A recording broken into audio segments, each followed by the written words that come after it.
আজকে আমি আপনাদেরকে দেখাবো গাছে বান মেরে মারানো একটা তাবিজ। অর্থাৎ গাছের মধ্যে এই বান প্রয়োগ করলে আপনি যার জন্য করবেন সে ধীরে ধীরে অসুস্থ হয়ে রোগাক্রান্ত হবে, একটা সমস্যা মারা যাবে যেদিন গাছটা মারা যাবে। এটা অত্যন্ত ডেঞ্জারাস একটা বিদ্যা।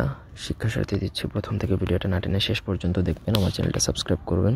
ব্যক্তিগত যে কোনো কাজের জন্য স্ক্রিনে দেওয়া নাম্বারে সরাসরি ফোনে বা হোয়াটসঅ্যাপে যোগাযোগ করে যে কোনো কাজ করাতে পারবেন দেশে বা দেশের বাইরে থেকে। তো দেখুন স্ক্রিনে আমি যেই নকশাটা লিখতেছি সেটা আপনাকে যেই গাছের মধ্যে বানটা প্রয়োগ করবেন সেই গাছের নিচে অমাবস্যাতে উলঙ্গ হয়ে আপনাকে লিখতে হবে।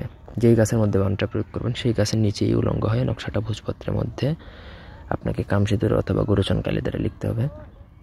যে শত্রু বা যার জন্য লিখবেন তার কথা চিন্তা করে লিখবেন।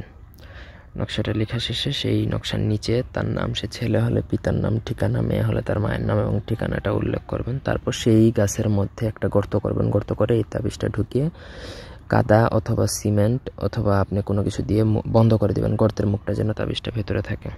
দেখবেন ধীরে ধীরে গাছটা মরতে শুরু করতেছে, গাছের পাতা ঝরা শুরু হচ্ছে, গাছটা ধীরে ধীরে রোগাক্রান্ত হয়ে মারা যাচ্ছে। তো আপনার শত্রুর দিকে লক্ষ্য করবেন, সেও কিন্তু ঠিক একইভাবে হচ্ছে।